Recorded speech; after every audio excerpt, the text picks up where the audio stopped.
नमस्कार दोस्तों, प्रधानमंत्री नरेंद्र मोदी कह रहे हैं कि हमारे देश में कुछ लोग हैं जो 2014 के बाद से ही ठान कर बैठे हैं, पब्लिकली बोले भी हैं और संकल्प घोषित किया है कि हम मोदी की छवि को धूमिल करके रहेंगे। इसके लिए लोगों ने भांति भांति के लोगों को सुपारी दे रखी है और खुद भी मोर्चा संभाले हुए हैं। इन लोगों का साथ देने के लिए कुछ लोग देश के भीतर हैं, कुछ लोग देश के बाहर भी अपना काम कर रहे हैं। ये लोग कोशिश कर रहे हैं कि किस तरह से मोदी की छवि को धूमिल कर दें। दोस्तों बताइए, जिस देश का मीडिया अपने प्रधानमंत्री की छवि बचाने और बनाने के लिए जनता की नजरों में इतना नीचे गिर गया, गोदी मीडिया हो गया, उस देश के प्रधानमंत्री कहते हैं कि उनकी छवि धूमिल की जा रही है।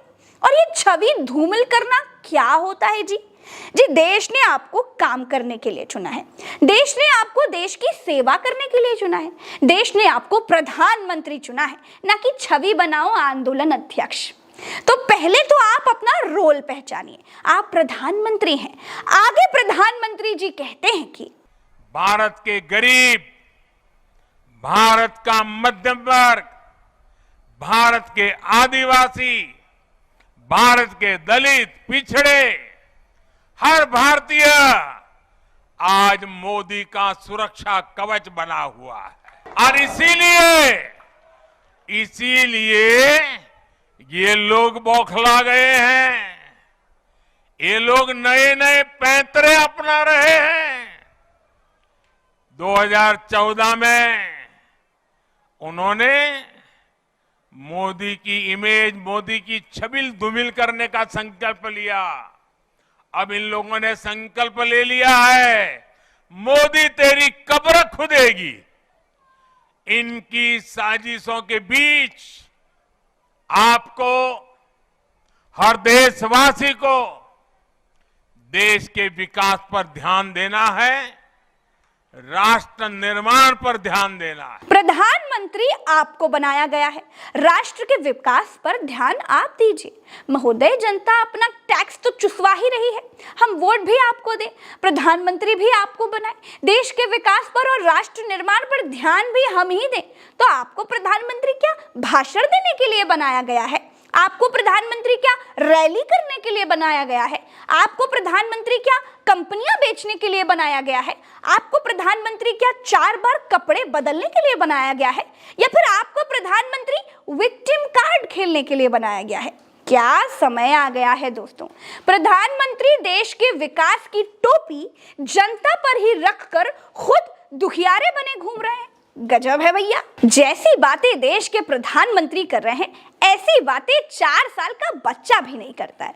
वोट आपको दे दिया, प्रधानमंत्री का पद आपको दे दिया, एटम बम से लेकर के बुलेट तक सबकी पावर आपको दे दी, देश के लगभग राज्यों में सरकारें आपकी बनवा दी। हमने आपको 56 इंच, लाल आंखें, डंकापति, न जाने क्या क्या नाम दे दिए।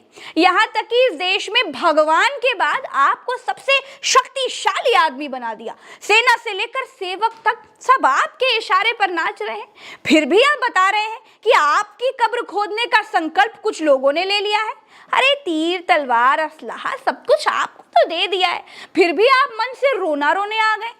अरे जब आपको सब कुछ दे दिया है, फिर भी आप रोना ही रो रहे हैं, तो अब जनता क्या करे? डेली शो वाले कलाकार भी आपके सरकारी प्रोग्राम के अभिनय को देख करके आपसे जलन खाने लगे होंगे। बाय गॉड, इतना भी ठीक नहीं है। आपके विरोधी हो सकते हैं, लोकतांत्रिक देश में राजनीतिक विरोधी तो होते ही हैं, लेकिन बच्चों की तरह रोना प्रधानमंत्री को शोभा नहीं देता है। जब अगले साल देश में चुनाव होने वाले हैं, उससे पहले प्रधानमंत्री नरेंद्र मोदी जी ने रोना क्यों शुरू कर दिया है?